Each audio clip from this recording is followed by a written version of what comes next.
झारखंड में आज से महज कुछ दिनों के बाद ही विधानसभा चुनाव के तारीखों का ऐलान हो जाएगा। इसी बीच सभी राजनीतिक पार्टियां अपनी अपनी राजनीतिक गोटियां सेट करने में जुट गई है। इसी कड़ी में भाजपा की ओर से पंच प्रण या यूं कहें घोषणा पत्र के माध्यम से 5 बड़ी घोषणा जारी की गई है। इस बार भाजपा किस्तों किस्तों में बांटकर अपनी घोषणा पत्र जारी करने वाली है। इसी का एक छोटा सा ट्रेलर पंच प्रण के रूप में देखने को मिला है, जिसमें प्रदेश भाजपा अध्यक्ष बाबूलाल मरांडी अपनी घोषणा पत्र जारी करते हुए पहले नंबर पर कहा है कि भाजपा की सरकार बनने पर गोगो दीदी योजना शुरू की जाएगी। इसके तहत झारखंड की हर महिला के बैंक खाते में हर महीने 11 तारीख को 2100 सहयोग राशि ट्रांसफर की जाएगी।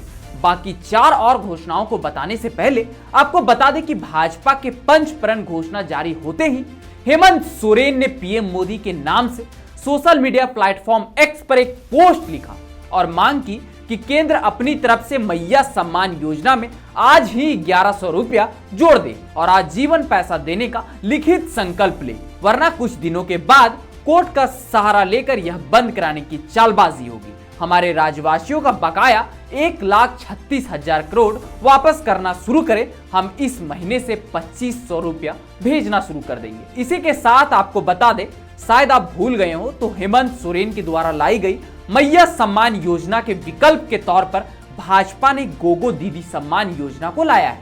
इसी के साथ आपके मन में एक सवाल आ रहा होगा कि आखिर सभी पार्टियां महिला वोटरों को साधने का प्रयास क्यों कर रही हैं? तो इसका सीधा सा कारण है 2024 का लोकसभा चुनाव। इस चुनाव में पुरुषों की तुलना में महिलाओं ने अपने मताधिकार का अधिक इस्तेमाल किया था। साथ ही इस लोकसभा चुनाव की जीत में महिला वोटर ने महत्वपूर्ण भूमिका निभाई थी। इस चुनाव में कुल 1.7 करोड़ मतदाताओं ने अपने मताधिकार का इस्तेमाल किया था, जिसमें 87.11 लाख महिलाएं और 83.85 लाख पुरुष थे। इन आंकड़ों को ही देख इस बार सभी पार्टियां महिलाओं को साधने का प्रयास कर रही है। इन्हीं कारणों से लगभग सभी पार्टियां भैया को सम्मान देने के बजाय मैया को ज्यादा सम्मान देने में जुटी हुई है। इसके बाद इसी घोषणा पत्र में दूसरे नंबर पर है लक्ष्मी जोहार योजना। इसके तहत सभी घरों में 500 रुपये में एलपीजी गैस सिलेंडर और साल में 2 मुफ्त सिलेंडर दिया जाएगा।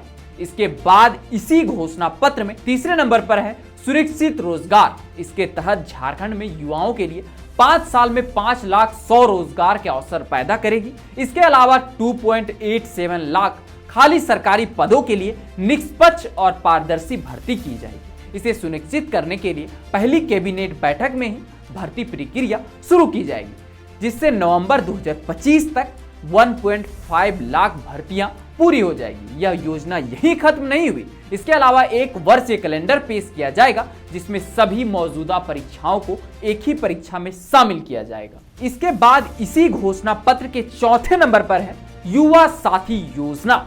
इसके तहत भाजपा उन युवाओं की चुनौतियों का समाधान करेगी जो अपना करियर शुरू करने में संघर्ष कर रहे हैं। इसके लिए भाजपा हर अंडर ग्रेजुएट और पोस्ट ग्रेजुएट युवाओं को 2 साल के लिए 2000 प्रति महीना का युवा साथी भत्ता देगी। इससे उन्हें अपनी पढ़ाई और कैरियर के खर्चे जैसे कि किताबें और कोचिंग फीस को पूरा करने में मदद मिलेगी। इसी के साथ इसी घोषणा पत्र के अंतिम और 5वें नंबर पर घर सरकार योजना है। इसके तहत भाजपा झामुमो सरकार के कुशासन को सुधारने और सभी के लिए गुणवत्तापूर्ण आवास सुनिश्चित करने के लिए घरों के निर्माण के लिए मुफ्त बालू उपलब्ध कराएगी और प्रधानमंत्री आवास योजना को पूर्ण रूप से लागू करके 21 लाख घरों का निर्माण और प्रत्येक को 1 लाख की बढ़ी हुई सहायता राशि देगी। इसके अलावा 2027 तक जल जीवन मिशन के माध्यम से 59 लाख घरों को नल के पानी का कनेक्शन दिया जाएगा। तो यही था भाजपा के पंच प्रण घोषणा।